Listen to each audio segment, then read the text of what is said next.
Mitaa inafanya follow up ya kila ambacho kinatokea madhabahuni pale Kimara Temboni kwa mtumishi wa Mungu kuhani na Mwalimu Musa Richard Mwacha. Kazi yetu sisi ni kupita mtaani kwenda kuyaona yale ambayo Yesu Kristo anatenda. Hapa tulipo leo tupo katika mitaa ya Kitunda jijini Dar es Salaam. Ukiwa unatoka huku umetokea maeneo ya Banana, na huku ambako ukiwa unaelekea huku basi unaelekea maeneo ya Kitunda. Shughuli za kiuchumi zinaendelea, watu wakiwa wanaendelea na biashara zao, watu wakiwa wanaendelea na shughuli zao, na mimi moja kwa moja nimekuleta hapa ili tuweze kuongozana pamoja mpaka kule ambako tunaelekea kwa ajili ya yale mambo makubwa kabisa ambayo Mungu anayafanya kupitia mtumishi wake kuhani na Mwalimu Musa Richard Mwacha baba lao. Tulikuahidi kwamba tutafika popote pale ndani na nje ya jiji la Dar es Salaam, na hii ndio mitaa tunaikata chocho kwa chocho, ukuta kwa ukuta, kuhakikisha kwamba tunakuletea mambo makubwa ambayo Yesu anayafanya kupitia mtumishi wake kuhani na Mwalimu Musa Richard Mwacha. Mimi ni Morris Kemba Mori K, karibu sana, twende pamoja.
nikaolewa naye.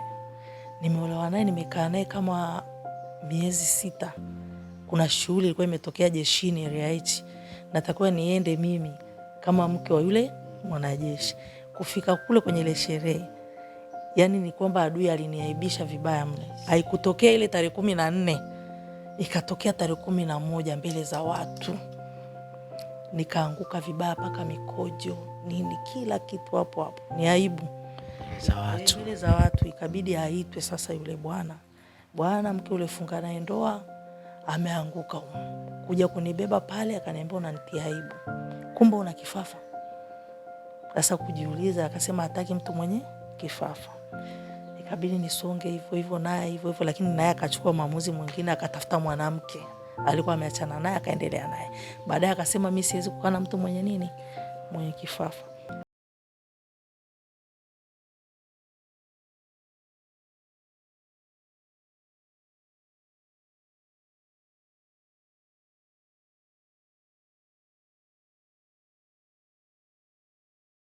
Inatokea inaniaibisha na mimi sijui hatima maisha yangu.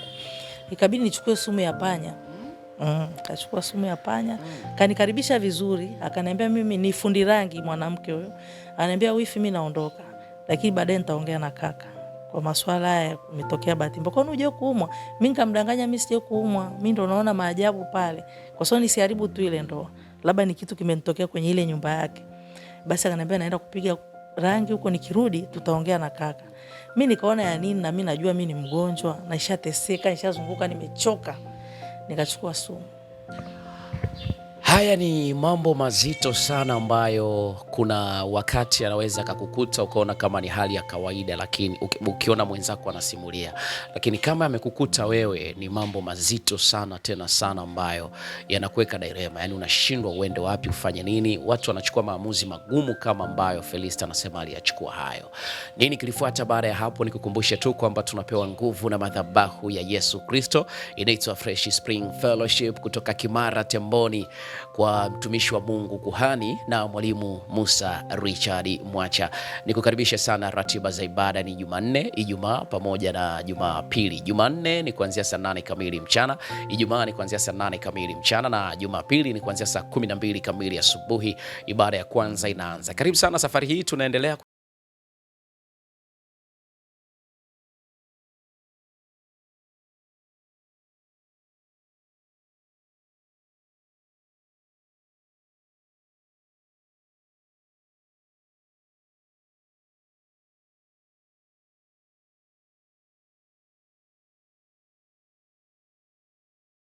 Ikabidi nipige ukunga na yule wifi yangu kashaondoka. Wa majirani wakaja, nini nimeanguka nikazimia.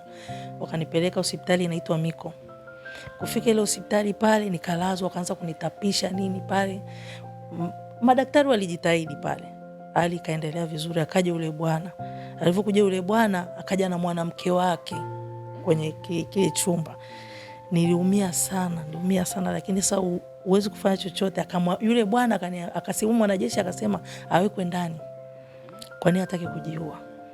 Kabidi askari waje, nikapigwa pingu, nikapelekwa polisi Kawe, nikalala siku ya kwanza, siku ya pili.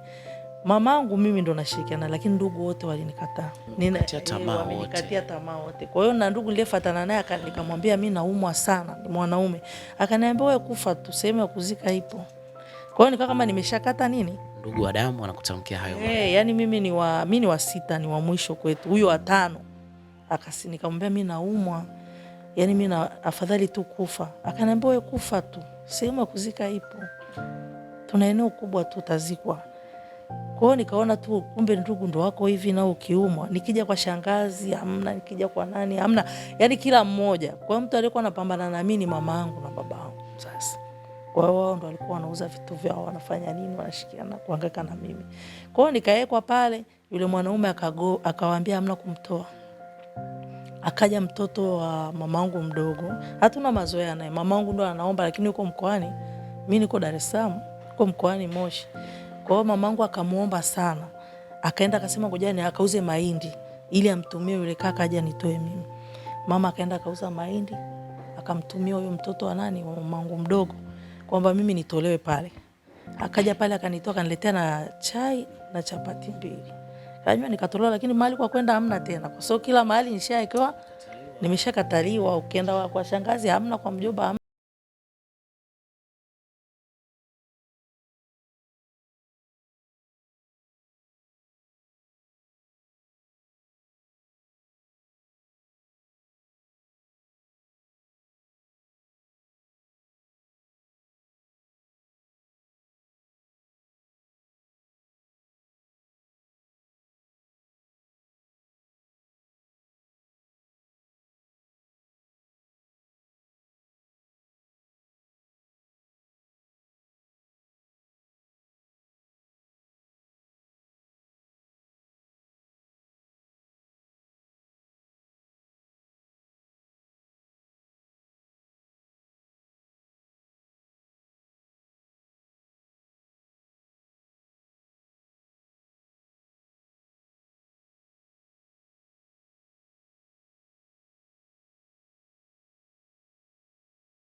Na kufanya hizi kazi Mlimani City kule za kufua nguo za watu, ni napata hela. Nikapanga chumba Sinza pale mawasiliano, mimi nalewa tu pombe pombe pombe pombe.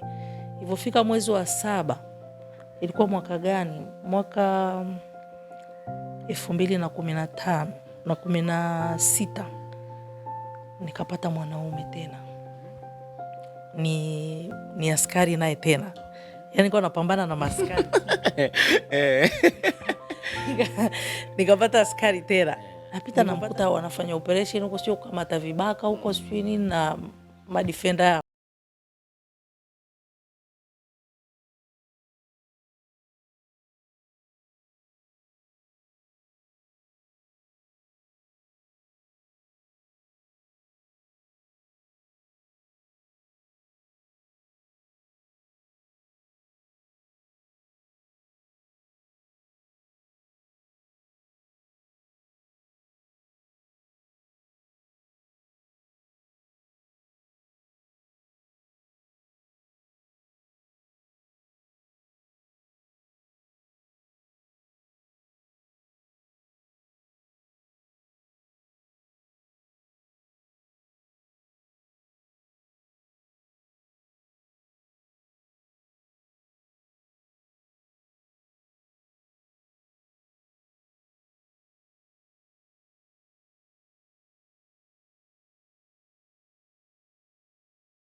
Kumfuata tukamuita kijijini.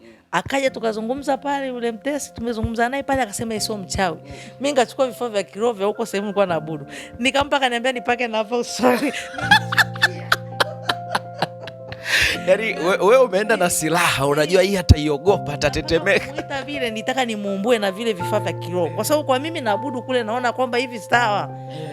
Napeleka pale, ananiambia nipake na usoni na mimi huku miguuni, kakaa miguu kaeka juu. Nikasema nilichukia. Nikasema nimepoteza nauli yangu, nimepoteza nini, ananiambia nimpake na huku miguuni na usoni kaniwekea. Na huyu ni mchawi. Anasema labda ule utumbo uliokula kwa kwangu kuletea madhara. Sasa utumbo gani? Yaani kamwangalia yule mama, wale askari wakabidi wacheke tukarudi. Sasa mume wangu sasa sikubali, namfuata tena usiku saa 4. Kufika kule katoka na bonge ya msalaba. Mimi nimebeba mafuta tena. Katoka kavaa bonge ya msalaba. Hicho kinyumba anachoketi ananiambia karibuni. Kwanza tulivyogonga alikuwa afungui. Akasema karibuni. Karibuni muingie ndani. Jamani, tena saa hizi ngoja niwapikie chai. Nikamwambia si hatunywi chai. Tumekuja kwako kuambia tena mara ya mwisho. Wewe ndio unanitesa mimi. Yani akakataka tunaona watu ni wabaya wanakuonea. Sasa ule upepo ulivyokuwa na kuja kwa kuani kule. Sasa naona ile nguvu katinga sasa kwa baba lao. Kule naona mbwa akafa. Yule mbwa anamuita baba yangu, sasa anamwambia babangu eti yeye ni mjumbe kule. Anamuita eti anamwambia huyu mbwa jirani amekufa. Babangu akamzike kweli? Mbwa jirani amekufa. Babangu akamzike. Inakuja kweli? Haiwezekani. Sasa nilivyoanza kwenda kwa kwani ndo alianza kuhangaika. Mara Nigeria, mara mbwa jirani amekufa, anamuita, anamsumbua babangu kila saa. Mzee Marishai njoo, mzee Marishai njoo kamzike huyu mbwa. Si amzike mwenye mbwa. Yeye mimi namzikaje mbwa? Yaani akawa anahangaika, msiba ukatokea hapo. Wakaka mmoja amekunywa sumu. Na yeye naona ndo alikuwa anachezea familia. Akasema leo ninabidi alivyosema huyu aliniambiaga zamani akifa ni mbusu. Kwa kabusu maiti ya baba mtu, alibusu maiti ya mtoto. Yaani alibusu maiti ya babake na yule kijana aliyefariki. Alibusu kwanza maiti ya baba, akaja kabusu maiti ya mtoto. Akasema walimpa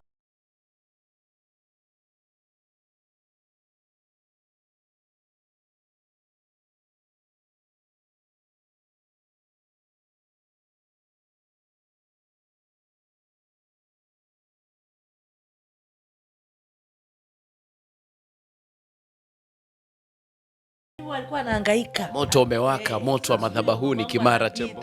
Mimi nikamwambia baba, mimi nishaingia kwenye madhabahu. Nishatoa na nguzo, atakoma huyu, mwache hangaike hivyo hivyo. Akamuita mzee Marishai kwenye mlango. Naanza kumwambia kitu lakini nakuona kama wewe utaniumbua. Akamwambiaje, sema.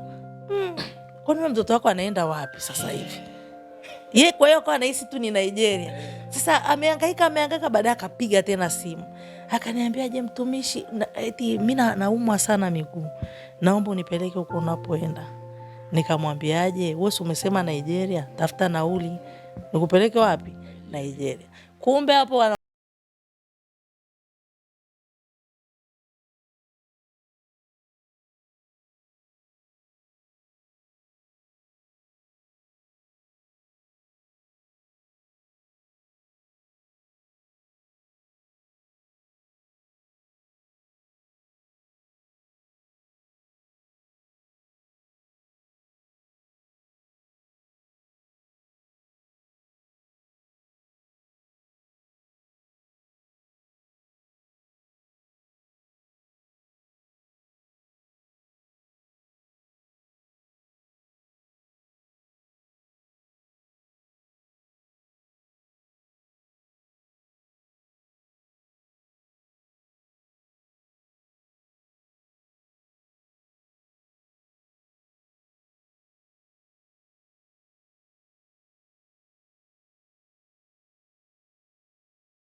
mimi na ni Mungu amenifanya ameniokoa huko, sijua anataka kunipa nini na thawabu zangu nyingine labda.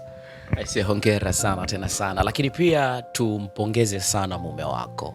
Hakika amesimama na wewe bega kwa bega sana, ameonyesha uvumilivu wa hali ya juu sana. Ni mara chache sana na ni nadra sana kuona mwanaume anamsapoti mke wake kwenda kwenye maombi. Mara nyingi sana wanaume tumekuwa watu wa kusema huko unapoteza muda sijui nini, lakini ukiona mume anamsapoti mke wake, hakika ni hekima ya Mungu ilimuongoza kufanya hivi. Sana sana amenisapoti mno. Mimi nilijua ataniacha, lakini hakuniacha. Alipambana na mimi mpaka leo hii yuko na mimi, apambana na mimi, na ndio ushuhuda wangu mkubwa ndio ni kuumwa. Niliumwa sana, yani ugonjwa mimi nilikuwa nife. Naam, hii ndo CD ambayo ulifanya vipimo. Hii ndo CD niliyofanya vipimo vya kichwa, ndio ikaonekana kwamba mishipa haipeleki damu vizuri kwenye ubongo, ndio CD yangu. Naam, tunaiona kabisa hapa Felista. Okay. Hii ilikuwa mwaka gani nakumbuka? 2000 na ilikuwa kama 2016 18. Okay, 2018. 6 mwezi wa 9 2018. 18. Hii ulifanyia Muhimbili? Nifanyia Muhimbili. Pole sana. Asante sana. Kwa hiyo ndo hivyo, yani nimeshateseka. Nashukuru madhabahu ya Kwani Musa. Sije kuona madhabahu kama ile. Ni hatari.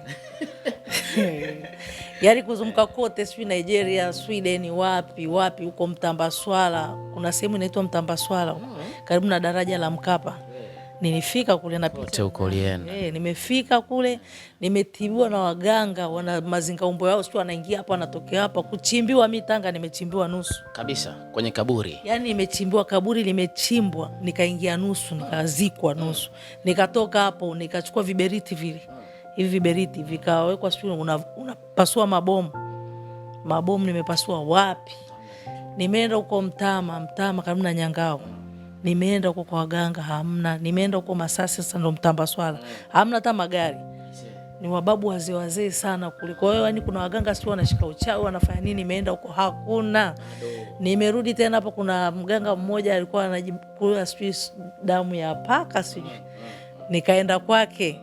Kwenda kwake ndo sasa yeye ndo ilikuwa ni kali. Akasema hii dawa nitakayokupa unapona kabisa, lakini lazima uingie na mimi mkataba yani mambo mengine yani ajabu ambayo sio mazuri. Ile dawa ndo haifanye kwa njia hiyo, mimi ndo nitafanyaje? Nitapona. Lakini pale niliona nimeshindwa. Hapana, hili sasa hili hata kama nahitaji kutibiwa, lakini kwa hili pona, kwa hili acha nisipone tu. Lakini mimi nimekuja kushangaa kitu kimoja. Kuna vitu vya ajabu sana. Vitu vya ajabu sana hapa duniani, mambo mengi. Mara sijui unafungiwa wapi, mara ule mtonini wa maji huku Victoria, sijui ndio niende saa ngapi kwenye kilima, saa 8 usiku. Mvunje nazi, yani nirushe nazi ile, yani igonge kwenye kuna jiwe liko katikati, waganga wenyewe wanatumia, narusha pale nivunje nazi. Alafu nitoke niingie kwenye kichuguu, nikae siku 3 kwenye kichuguu. Ndani ya kichuguu. Yani unakaa, kuna kichuguu kimechimbwa hivi, unakaa siku 3. Naenda huko Mtambaswala, ndo kuna watu wengi wanaenda kuaguliwa huko. Wengi. Mpaka ukifika pale unasema labda na mimi nitapona. Lakini sikupona mimi. Na kitu. Mungu alikuwa anataka niende madhabahu ya Kwani Musa. Yani nimefika pale paka leo. Mimi nikimwangalia yule baba Kwani Musa, yani nasema kwani, yani bado natafakari, kwa sababu unajua najiuliza mimi nimeponaje kwanza? Mbona nimezunguka sana, ila imeharibika sana nini? Sasa paka nakuja nasemaje? Kuna kipindi nilikuwa nasikia muda mrefu yuko Mwenge, ningeendaga bwana. Nisingeteseka sana hivi. Unaweza kukumbuka ni pesa kiasi gani ambazo umetumia katika kuhangaika kwako? Kwenye hela? Hela ni nyingi sana. Yani paka na hicho kipindi ndo najifungua mtoto wa kike huyu ambaye anaitwa Dorcas. Hiyo ndo tumbo lilikuwa la wazi. Kwa siku nilikuwa nalala hospitali nalipa 120,000 pale Amana ni private. Kila siku 120,000, 20,000 daktari, 100,000 kitanda. Ulikaa muda gani? Miezi 6. Miezi 6, afu natembea na wheelchair. Na kuna kipindi paka mume wangu alikuwa anaenda mochwari kule, anauliza kabla hajafika ana namba ya mtu wa mochwari. Kwa sababu wale wote nilikuwa nimelala nao pale wanakufa kila siku, wanategeshwa oxygen wanakufa. Mimi nimebaki tu na kwa kidonda kiko hivyo, nzi wengi.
Kwa sababu Mungu ameamua kumtumia kwa viwango vya juu sana. Nikupe hongera sana Felista. Asante sana. Kwa hiyo nimezunguka sana, yani sana, hamna sehemu ambayo mimi sijafika. Kweli waganga ni waongo, waganga tu wanakula hela za watu. Yani mimi nahamasisha watu waende ngomeni. Ngomeni ndio kiboko yao. Mimi ngome sikutegemea, kusema kweli kabisa, mpenzi wa Mungu. Sikutegemea mimi. Na nilivyofika hapa mimi sijaguswa sehemu aina yote. Mimi nimepokea kule kule nilipokuwa, sijaonana naye. Yani ulivyoingia tu. Yani sijaonana naye. Yani nimeingia naona nilitoka na uponyaji. Yani nimeingia pale sikutegemea eti mimi leo naishi paka miezi 9 hii. Mwaka huu, kwa sababu nilikuwa mwaka jana mwezi wa 9. Paka huu wa 9 si mwaka. Sikutegemea. Kama mimi ningepona na mimi eti naongea na watoto wangu humu ndani, na mimi eti naweza kudeki nyumba, na mimi naweza eti kutembea na mbele za watu nikaongea. Mimi sikutegemea. Unatamani kuambia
alafu anazidi kuwa mrembo. Mungu Alikuwa kama mzee. Hakika Mungu anatisha sana.